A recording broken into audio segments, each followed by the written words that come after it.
Guia do Brasileirão tá de volta e no vídeo de hoje falaremos sobre o Vitória. Qual a expectativa do Vitória para o Brasileirão? Eu tô aqui com o Felipe Dalk, sabe tudo de Vitória e vai trazer mais informações do Vitória para esse Brasileirão. Verdade, William Borges. O Vitória vem com uma expectativa alta, muito por conta de que aconteceu no ano passado. Acho que 2024 do Vitória foi um ano muito bom, né? Em que 23 o Vitória é campeão de uma Série B de Campeonato Brasileiro, chega em 24 natural, com a expectativa de permanência apenas, e acaba tendo uma salvação da zona de rebaixamento antes mesmo da última rodada. E depois ainda conquista uma vaga para a Sul-Americana. Acho que isso cria um pouco de expectativa no torcedor. E ano passado foi um ano tão bom que teve até o artilheiro do Campeonato Brasileiro vestindo sua camisa, que foi o Alejandro.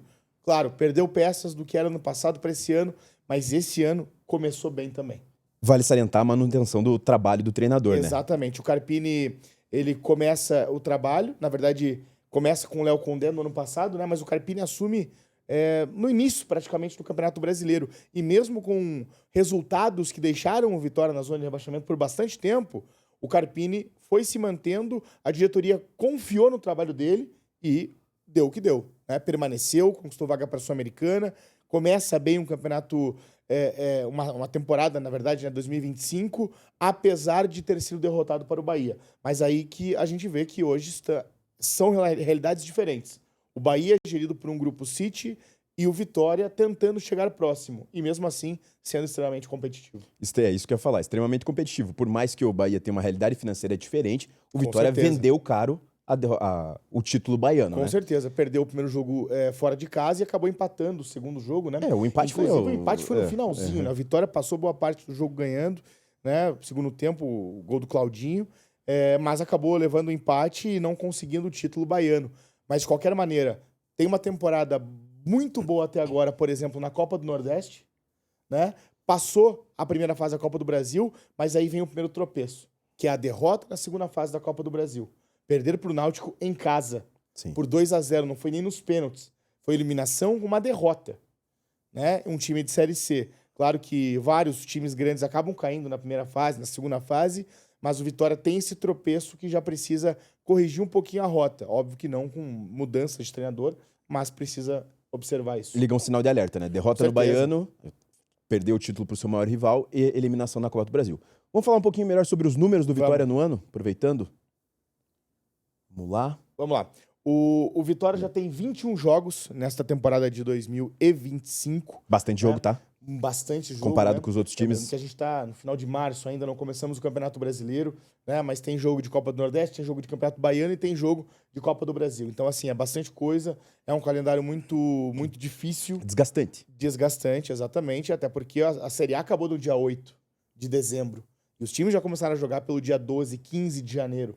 Então não teve tempo de preparação, então por isso que a gente fala, a dificuldade de corrigir essa rota mesmo é o famoso trocar o pneu com o carro andando. Isso. Né? E tem que ir corrigindo, porque você perde no Campeonato Baiano, você perde também uma terceira fase de Copa do Brasil, no caso não vai jogar.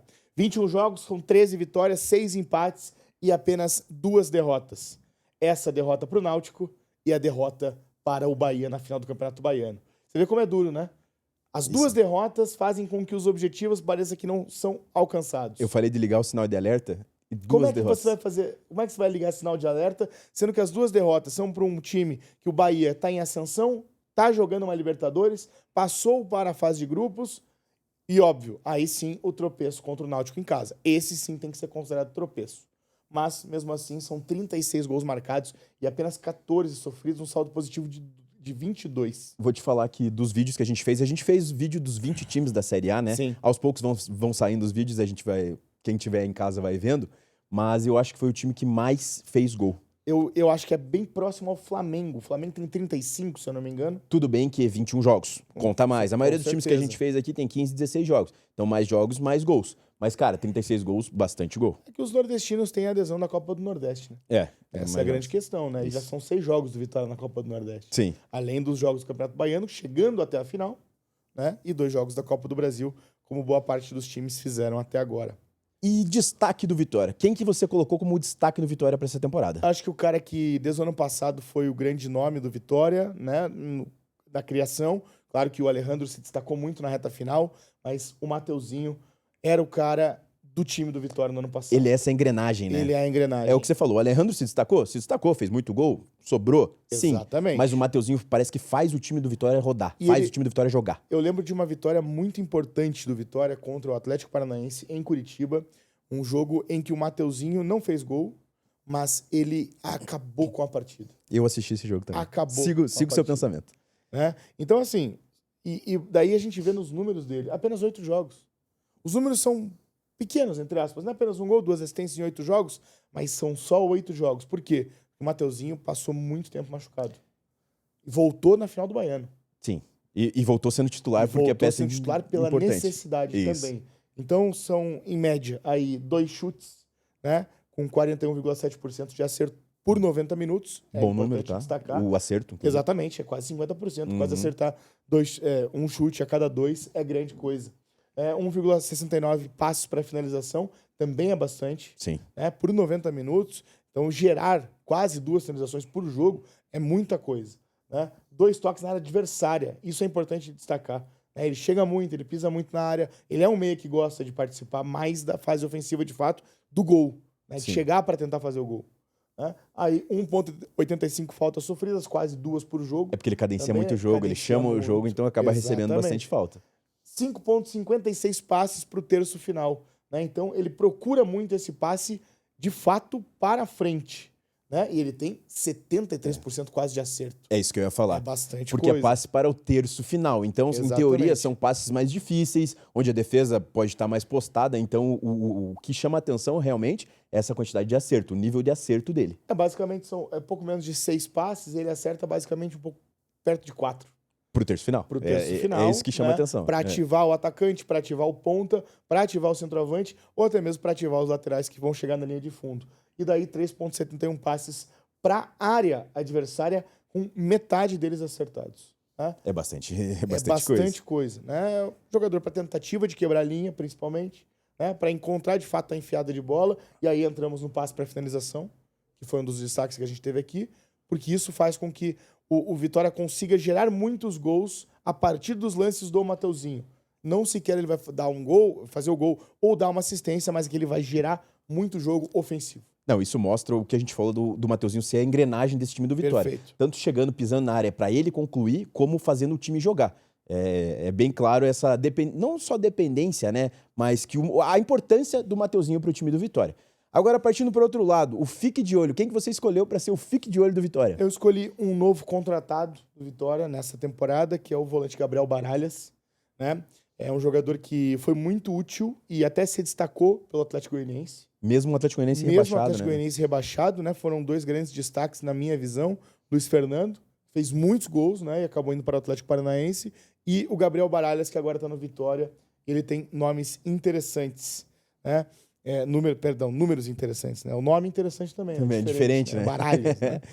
São 3 gols até agora e uma assistência em 13 jogos. Volante. Sim, jogou mais, mas chega muito, pisa muito na área. Então, mas 4 participações em gols para um volante? Exatamente, para um volante, né? Que nem jogou todos os jogos também, né? São 13 jogos até aqui. Ele tem, em média, 70 ações por 90 minutos por jogo, né? E ele tem 70,5% de acerto. Então também é um número bom, bastante alto, né? Claro, erra bastante, mas tenta bastante.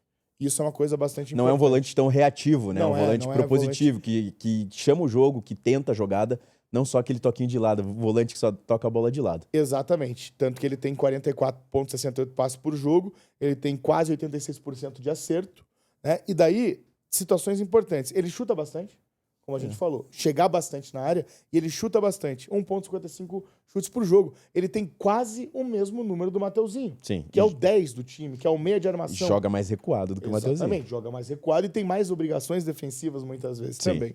E ele tem 5 interceptações por jogo, que é um número bastante interessante. E aí vem um número que me chama bastante atenção também. 11,6 recuperações por jogo, sendo que 43% basicamente são no campo do adversário. Esse é o número que mais chama atenção, eu acho. Esse é o melhor número que a gente consegue trazer em termos de ser um volante, né? Porque, ele faz gol, ele dá assistência, ele chuta bastante. Beleza, mas ele é um volante. O número que vai mais importar, no caso, é esse. É que assim, ó, 11,6 recuperações já é muita recuperação. Sim, por jogo. E por se 90 você minutos. contar que quase 50% é no campo adversário, onde você já rouba uma bola em uma situação melhor de jogo, é muita coisa. Exatamente. Muita coisa. Eu acho que esse é o número que fica mais na cabeça do torcedor do Vitória, de observar ele de uma outra maneira. Sim. Né? De ver um jogador muito mais ativo nessa recuperação de bola e principalmente ativo do meio para frente. Não só para chegar, para chutar, para fazer um gol, que é o que o torcedor geralmente vê, mas sim para recuperar e construir a jogada a partir da recuperação dele. Isso é o mais importante. Falamos de Mateuzinho, falamos de Baralhas, então vamos trazer a provável escalação do Vitória, um provável time, obviamente que tem variações, tem um campeonato muito longo, mas qual foi o time que você colocou, Felipe? Eu coloquei um time aqui, que é o time base que vem jogando, algumas vezes tem algumas trocas, né? Por exemplo, o Edu e o Neres dividem bastante essa Ontem jogou, né? Às vezes joga Edu e Neres. Domingo jogou o Neres, né? Só pelo Isso, vídeo. exatamente, domingo. Às vezes joga Alter e Edu, Alter e Neres, então coloquei na minha preferência como Edu e Alter, tá? Então, Lucas Arcanjo no gol, lembrando que tem o Gabriel Vasconcelos ainda, que fez uma boa Série A pelo Juventude no ano passado, tá no banco de reservas dessa equipe do Vitória. Claudinho na direita, esse foi um dos grandes destaques do Criciúma. Ótima contratação, me quebrou ter que colocar o Baralhas e não colocar o Claudinho, não fique de olho também, tá? Sim. Porque Bom, o Baralhas tá melhor, só que o Claudinho também sofrendo com lesões é um cara para ficar de olho também, tá? Aí a zaga, como eu falei, né, essas alterações, às vezes joga Neres, mas eu coloquei como minha preferência Edu e Alter, foi a zaga que mais jogou. Na esquerda, Jamerson, que foi recém-contratado do Curitiba. E começou bem, né? Tá jogando bem, já fez gol de falta, 10, 15 cruzamentos por jogo, os números deles são bem legais até agora. William Oliveira, Baralhas e o Mateuzinho no ataque, Wellington Rato, Gustavo Mosquito e Janderson. Lembrando que ainda tem Janderson algumas vezes jogando pela ponta. Tem o Carlinhos, tem né? o Carlinhos como centroavante. O Janderson, só fazendo um parênteses, o Janderson, não que ele supriu a falta do Alejandro. Fazer o que o Alejandro fez ano passado é muito difícil. Mas o Janderson vem muito bem. Ele vem fazendo os gols dele e vem fazer. Digamos que a torcida sente menos falta do Alejandro, graças ao Janderson estar suprindo a expectativa. Perfeito. E daí tem Lucas Braga como opção nessa equipe do Vitória. Hugo, lateral esquerdo. Do Botafogo, Isso, né? ex-Botafogo, exatamente. Né? E daí tem o Ricardo Hiller no meio de campo. Também. Jogou de titular na final do Baiano. Na final do Baiano ele foi titular. Na final do Baiano jogou com o Ronald, Baralhas e com o Ricardo Hiller. E o William Oliveira foi banco. Exatamente. O William Oliveira foi banco, mas ele é mais titular normalmente. E ano passado foi muito titular. Ano passado foi muito titular e foi muito bem também, né? Então, assim, é um time que, na minha visão, entra num campeonato brasileiro para tentar alçar voos maiores. Conversei com amigos da imprensa baiana que falaram exatamente a mesma coisa para mim. Que a ideia é a consolidação.